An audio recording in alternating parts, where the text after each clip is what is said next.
99% of mutations are degenerative or harmful, even bringing about death. By the way, from a creationist perspective, we would understand that, because we no longer live in a perfect creation since Genesis chapter 3, when there was a curse upon the creation because of man's sin.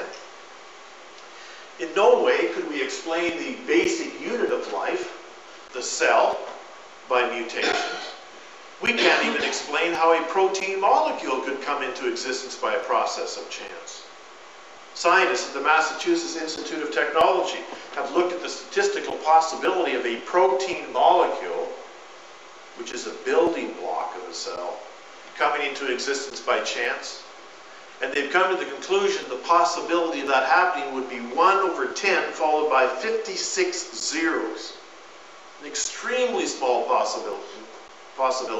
How small? Well, they said it would be like winning the lottery every week in a row consecutively for 1,000 years. Not very possible. That's a protein molecule.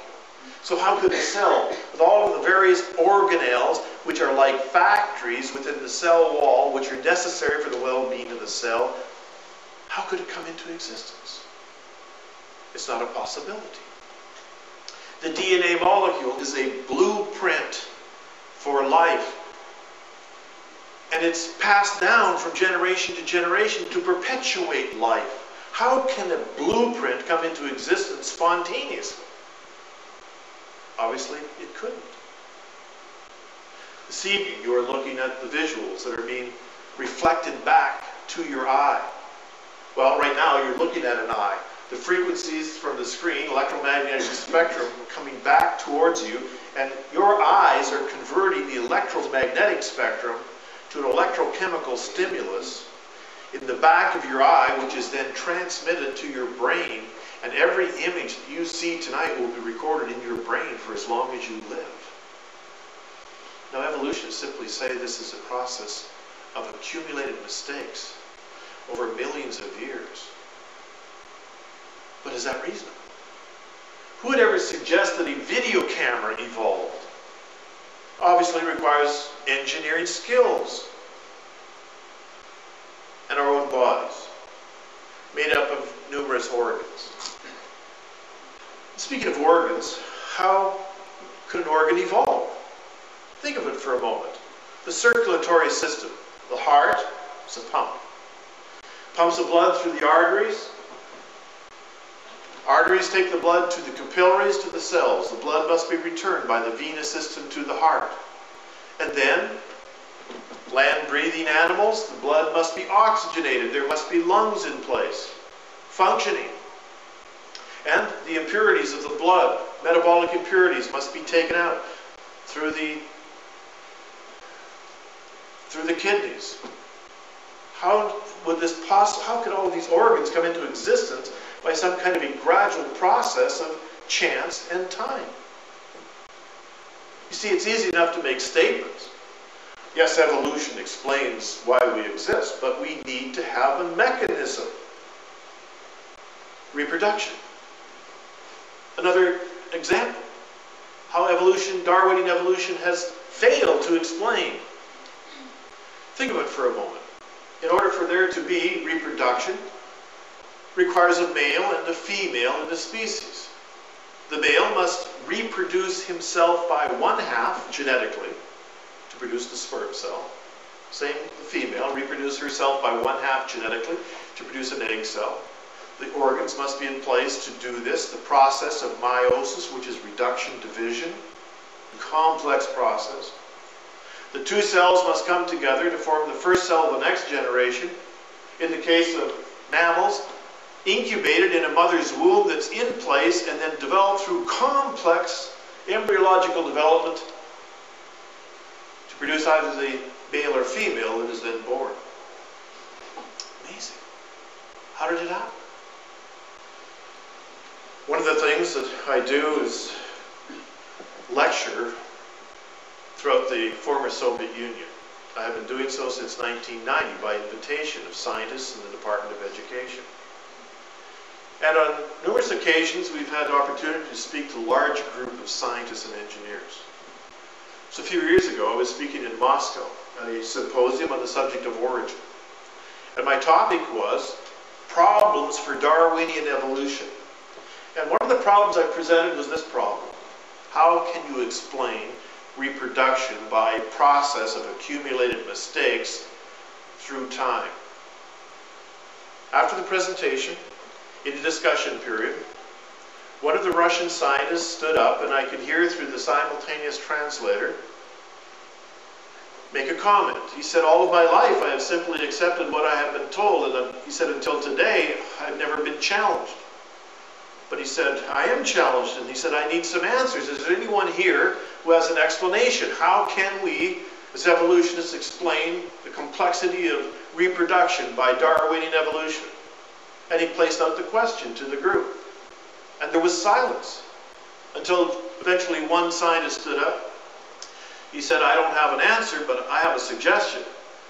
He said, today in our midst is Russia's most prominent evolutionist. He's written many books on evolution. Dr. Gao from the University of Moscow. And he said, Dr. Gao, could you respond to this? And I will never forget this as long as I live. I looked over to my right, and the front row to my right, an old gentleman stood up with two canes, shaking and trembling. He said, all of my life I have considered these problems. But he said, I have to admit, I have no answers. But he said, if you can give me more time, maybe I will be able to come up with some answers. It wouldn't matter how much time he had. You cannot explain the complexity of life by Darwinian evolution. The alternative, there's a creator. There's been a creation. Let's move on now to another whole segment of the creation-evolution debate. That is the history of life. Either as a result of man's speculation or God's revelation. What about the history of life according to evolution? Well, in order to understand it, we need to look at this chart.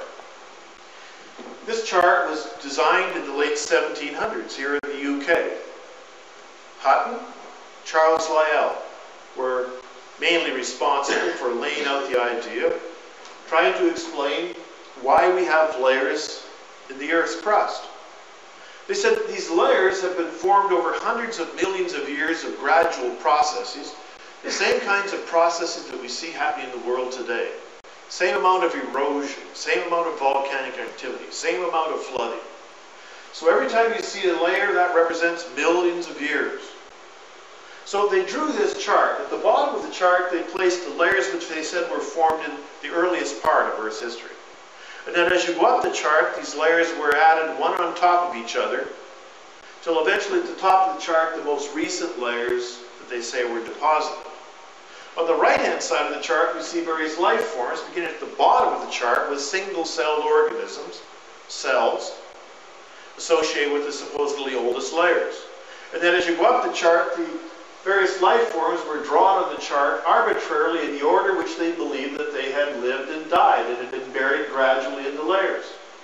At the top of the chart, man associated with the most recent layers of deposition.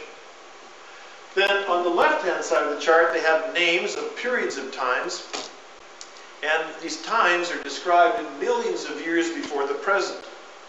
So there you have a chart representing the evolutionary view of the history of the world. Layers laid down over millions of years, life living and dying in this sequential order. But there are a lot of problems with this little chart. I'd like to present all of them to you. We'll just look at a few. First of all, where can you find this chart? Well, we can find layers, no problem. Layers are all over the world, on every continent. They've been laid down, at least the majority of them, by water deposition. They are sedimentary. Whether it be in Australia, Antarctica, North America, United Kingdom, layers are everywhere. But could you find the sequence of the layers as you saw on that chart in any one place? No, you won't find that. The chart is put together by taking layers from various continents and putting them on one page. Now, the question then that needs to be asked, how do evolutionists know that the layers took so long to lay down? Well, of course, that's an assumption. But could have they been laid down quickly? Well, that can be proven. In 1980, and again in 1982, Mount St. Helens in the state of Washington erupted. And it was a rather major explosion. It blasted trees around the volcanic cone in an area about 150 square miles, flat to the ground like toothpicks.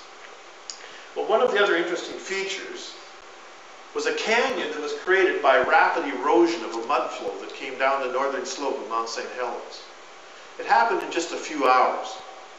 And this large canyon that you see there, over 100 feet in depth, if we were to look at the wall of the canyon, it would look like this. Notice the distinct layers. The layer at the top was formed in 1982. This area, where you can see numerous layers, was formed in 1980, as was the layer beneath.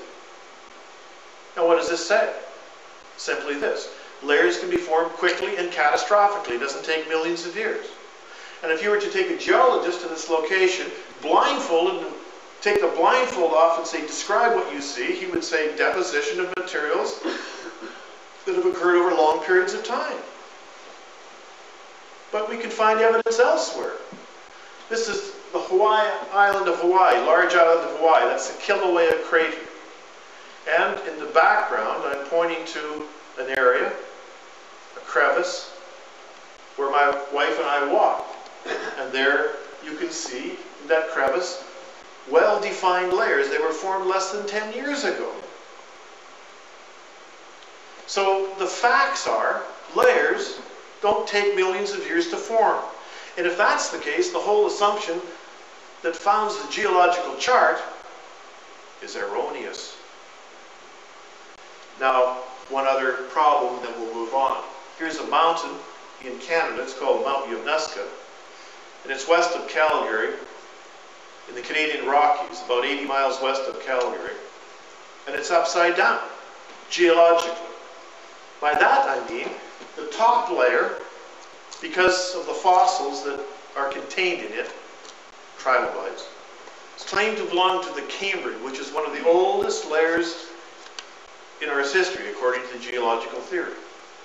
But the layer which forms the base of the mountain, because of the fossils that are found in it, belongs to a period of time called the Cretaceous, which is supposed to be several 100 million years younger. Now notice what I have said. The layer on the top is the oldest. The layer on the bottom is younger, 200 million years younger. So how could the younger layer be on the bottom? Well, the explanation goes something like this. The layer that's on the top now, well, it used to be on the bottom. And it lifted up vertically over millions of years, and then it moved horizontally, so now the old is on top of the young. But it's not just this mountain. It's hundreds of thousands of miles of strata in Canada, in USA, in various other places. There seems to be some problems with these theories that need to be addressed. Well, let's look at the creation view. We've talked about evolution and just touched on a few points. What about the creationist interpretation of the layers of the fossils? Do we have an explanation? Well, first of all, I need to read to you a few verses. Psalms 111, verse 10. Fear of the Lord is the beginning of wisdom, a good understanding of all they that do his commandments. His praise endureth forever. Psalm 119, verse 104 to 105. Through thy precepts I get understanding. Therefore I hate every false way. Your word is a lamp unto my feet and a light unto my path. Psalm 119, 130. The entrance of thy words giveth light, it giveth understanding unto the simple. Psalm 119, verse 169. Let my cry come before thee, O Lord. Give me understanding according to thy word. You see, according to the Bible, if we simply trust and believe what God has said, we'll have insight and understanding. Now, a lot of people are very critical about this. They say, you creationists simply believe the Bible by blind faith. Well, the Bible doesn't expect us to do that when it comes to the subject of origins. It lays down some insights regarding creation, what the earth was like, what happened to it. So God in His Word, by inspiration, has revealed to us some things of the past. And there should be some evidence that we can find to support what He has said. So His Word should agree with His world. And if it doesn't, well, then I'll be the first one to admit and throw the Bible out. But if the Bible provides some insight that's helpful, maybe we should consider it. What we want to do now is to a brief overview of what the Bible seems to indicate the original earth was like. And the first slide I'm going to show you is this one, which has been drawn by an artist, graphics artist, to represent what the Genesis record tells us in Genesis chapter 1, verses 6 and 7. Now, for lack of time, I need to paraphrase. This is what the Bible states. God created the earth with water on the earth, separated the water on the earth from water above the earth by the firmament. What I just said is illustrated. God created the earth with some form of water above the earth. Now, let me make it clear this is not a photograph. This is simply an artist's representation. Some form of water above the earth. We don't know how high the water was above the earth. We don't know what condition it was in, whether it was ice or liquid or gas, or the thickness of the water layer. We're simply saying there was some form of water, canopy of water surrounding the earth. The water on the earth, the Bible says in verse 9, Genesis 1, was gathered together in one place. Therefore, there would have been one large landmass. Now, if there was some form of water surrounding the earth, call it the water canopy, the original earth would have been completely different, at least the conditions, the environment, than they are today. And the best way to try to understand this would be to compare the original earth with what we call a greenhouse effect. That is, energy from the sun passing through the glass panes of a greenhouse, long-wave radiation, is trapped. And it produces the vigorous conditions for the growth of plants. You can grow plants vigorously in greenhouses, but you can't grow outdoors. So the original earth, if it was surrounded by a canopy of water, would have behaved like a greenhouse from pole to pole. The entire planet would have heated equally. Temperate type of climate. Not like the climate today. On the right, we see that the polar regions do not receive as much energy as equatorial regions. And as a result of an unequal heating of the Earth's surface, we know that hot and cold air masses tend to equalize. As a result, this produces weather. Unequal heating of the Earth's surface produces weather. We know that, El Nino effect. So in the past, if the Earth heated up equally, temperately, there wouldn't have been any rain. In fact, that's what the Genesis record tells us. There was no rain at this time. Only a mist rose up from the ground. Later, we'll see that that canopy came down. But at this particular time, a very different climate. One other factor. Water behaves as a shield, a protector against harmful radiation. In nuclear power plants, they take the spent fuel bundles, store them in pools of water. So if some form of water existed around the planet, shortwave radiation would have not have reached the Earth's surface, or at least less radiation than today. We have the ozone layer, but we know that radiation passes through that. Life would have been able to live longer. Incidentally, the scriptures tell us that humans could live about 900 years. And if life could live longer and grow more vigorously, we could predict that we would find larger forms of life that exist today. Giantism. Well, some say, sounds like a fairy tale.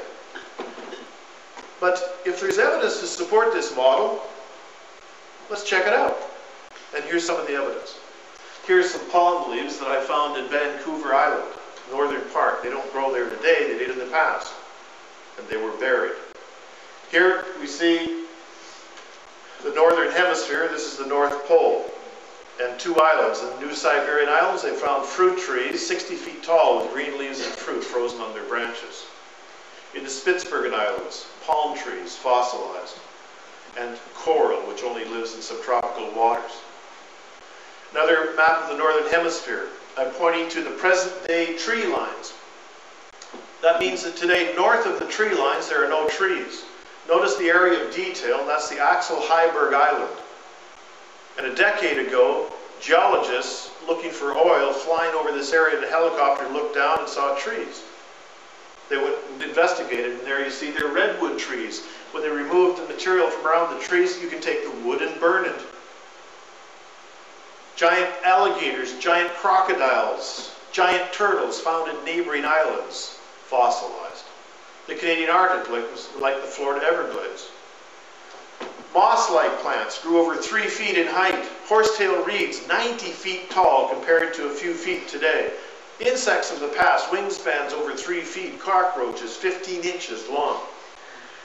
Ferns of the past, over 90 feet tall. Shells of the past, 12 feet in diameter compared to a few inches today. Sloths of the past, over 20 feet tall compared to the size of a small monkey. Rhinos, 18 feet tall, 32 feet long. Crocodiles, some of them were the size of some of the large dinosaurs. This crocodile was found in the Sahara Desert. The Sahara Desert? Well, the Sahara Desert wasn't a desert in the past, it was subtropical. And speaking of dinosaurs, well, some of them grew very large. Not all, but there were many that were very large. Dinosaurs are found buried in the earth all over the planet, from pole to pole. And under conditions of subtropical, where we see other subtropical fossils. So what happened to them?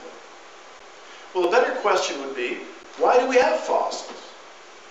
Fossils don't form today when things die, but we find fossils all over the planet. Well, there is an explanation from the Bible. According to the biblical model, the perfect creation became imperfect because of sin. And man became wicked and perverted. And the Genesis record tells us that God was grieved that he had created man. And he warned that he would bring a judgment, and he did. And that judgment, as you can read about in Genesis chapters 7 and 8, the fountains of the great deep broke up. With reference to the earth's crust fracturing. And when the earth's crust fractures, out of the earth comes magma, ash. It was a worldwide catastrophe. It happened on the land and under the oceans. Secondly, and simultaneously, the Bible says, the windows of heaven were opened, a cosmic catastrophe. Materials rained down and poured down from above. Thirdly, the water came down. Rain, for the first time, a minor source of the floodwaters. For our planet is already covered 2/3 by water. And these waters covered the land, the Bible says. Tremendous volumes, waves of water, swept back and forth over the landmass. And as a result of these forces, life was buried. At the end of the Great Flood, the waters drained back into the oceans. Huge canyons as a result of these erosional forces. And the original Earth was no longer. Layers deposited by water, and in the layers, fossils. Worldwide, we see the evidence of a global catastrophe. What you see there is the Canadian Shield, the large red area, in the middle of the Hudson Bay. Scientists today believe some object has slammed into that area, an outflow of magma under the surface of the earth. In Western Canada, in Alberta, the Red Deer Valley, layer upon layer, volcanic ash and mud, dinosaurs buried in swimming positions with palm trees, fish, and clams. In northern United States, the Yellowstone National Park, trees and the peaks of the mountains buried to the depths that they were covered in volcanic debris. In southern United States and Arizona, huge trees buried in volcanic materials and fossilized.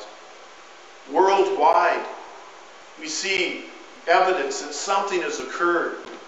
Fish buried in a moment of time, fins extended, eyes bulging.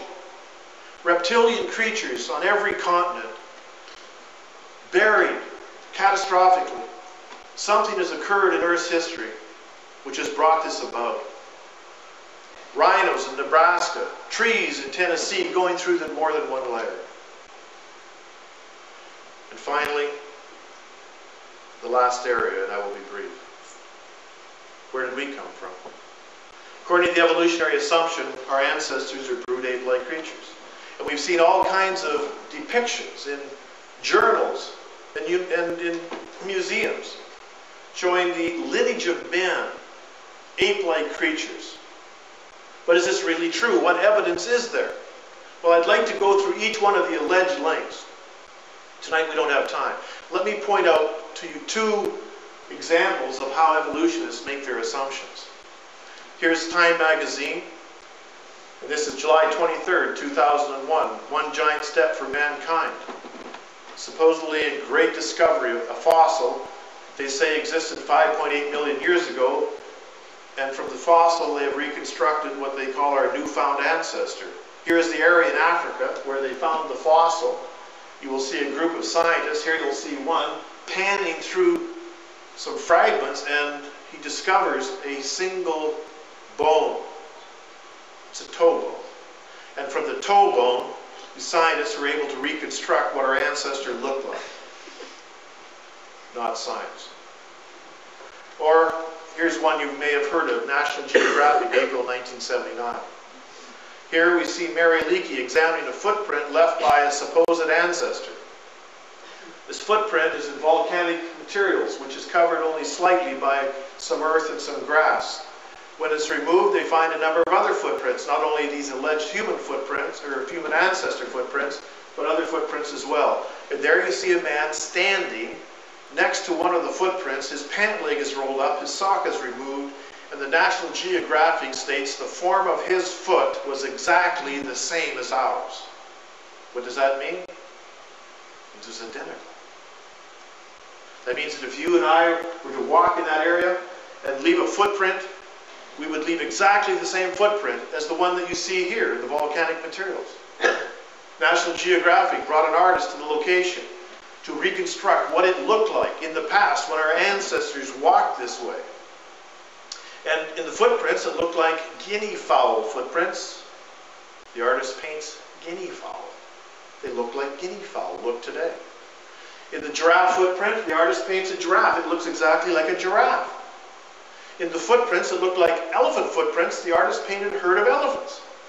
In the rabbit footprint, the artist painted a rabbit. And in the ostrich footprint, the artist painted an ostrich. But in the footprints that looked exactly like yours, like mine, the artist painted two adult, part baboon human creatures without any clothes on. And this is evidence of evolution, they say. You see, we need to think critically and scientifically. But much of what is presented in the name of science is, as Paul called it, science falsely so called. Two views. Evolution, now creation, then we'll conclude. According to the Bible, man has always been man, created in God's image. Yes, man fell, but in spite of the fall, read Genesis 4. He could build cities. He could make and play musical instruments. He could alloy minerals together. He could write poetry and literature. Following the Great Flood, God instructed the survivors to repopulate the earth. They said, no, we'll join together. And they did. And they built a city in rebellion to God. They built a tower, the Tower of Babel. And you can go to the ancient Sumerian region today and you can see the evidence where society started again. That's where writing originated. That's where ziggurats were built to worship the sun and the moon. A highly advanced civilization suddenly appears. God confounded their language, and then they dispersed, and worldwide we see the sudden emergence of great civilizations, and they're building cities and towers, pyramids. They're alloying minerals together. They're electroplating artifacts. They're moving huge stone objects. But they have one thing in common. They don't worship God, who created them. They worship everything that God has made, the creation. And as already has been read this evening, for such, God's wrath has been revealed. See, they don't exist today, only their artifacts. Two views: evolution and creation. And we've examined some of the claims, and we've looked at the facts. And the rest is up to you. It's your choice. In Job chapter 12, verses 7 to 11, we read the following. But ask now the beasts, and they shall teach thee, and the fowls of the air, and they shall tell thee. Or speak to the earth, and it shall teach thee, and the fishes of the sea shall declare unto thee. Who knoweth not in all these that the hand of the Lord hath wrought this? In whose hand is the soul of every living thing, and the breath of all mankind? Doth not the ear try words, and the mouth tastes meat?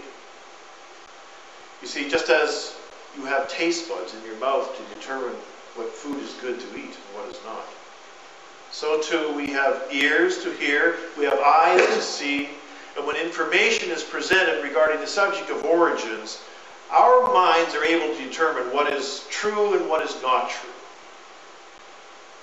The facts point to the reality there is a Creator. I thank God by His grace that even though for many years I resisted believing that there was a Creator, by His grace I came to the realization I was wrong. The evidence points to the reality that there is a Creator, that there has been a creation. And if that is true, we're accountable. I trust that this evening, this presentation, if you are a believer, will build up your faith. If you're here